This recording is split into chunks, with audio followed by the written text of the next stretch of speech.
Αυτό που γνωρίζουμε είναι μια σταγόνα, αυτό που δεν γνωρίζουμε είναι ένας ωκεανός. Μια ίση αντίδραση αντιτίθεται πάντα σε κάθε ενέργεια.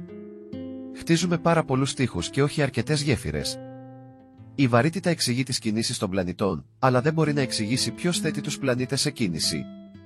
Αν έχω δει πιο μακριά από άλλους, είναι επειδή ήταν στους ώμους των γιγάντων. Μπορώ να υπολογίσω την κίνηση των ουράνιων σωμάτων, αλλά όχι την τρέλα του λαού. Η αφή είναι η τέχνη να κάνεις κάτι να δεις χωρίς να κάνεις έναν εχθρό. Πρέπει να κάνετε τους κανόνες, να μην τις ακολουθήσετε. Η φύση είναι ευχαριστημένη με την απλότητα. Και η φύση δεν είναι ηλίθια. Τα λάθη δεν είναι στην τέχνη, αλλά στους τεχνίτες. Εάν έχω δώσει στο κοινό κάποια εξυπηρέτηση, είναι λόγω της σκέψης του ασθενούς μου. Είναι το βάρος, όχι ο αριθμός των πειραμάτων που πρέπει να ληφθούν υπόψη.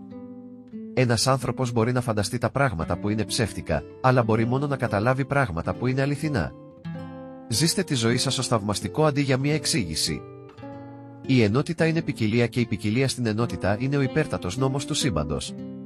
Όλη η δύναμη που ασκείται σε ένα σώμα είναι άμεσα ανάλογη της επιτάχυνσης που θα βιώσει. Ο Πλάτωνας είναι φίλος μου, ο Αριστοτέλης είναι φίλος μου, αλλά ο καλύτερος φίλος μου είναι η αλήθεια. Για να εξηγήσει όλη τη φύση, ούτε ένας άνθρωπος ούτε μια πλήρης ηλικία είναι αρκετό. Ανταυτού, είναι καλύτερο για τον άνθρωπο να αναζητά λίγο αλήθεια και σιγουριά, αφήνοντας το υπόλοιπο για τους άλλους, για εκείνους που θα έρθουν, με εικασίες και χωρίς να δώσουν τίποτα για δεδομένο. Καμιά μεγάλη ανακάλυψη δεν έγινε ποτέ χωρίς μια τολμηρή εικασία.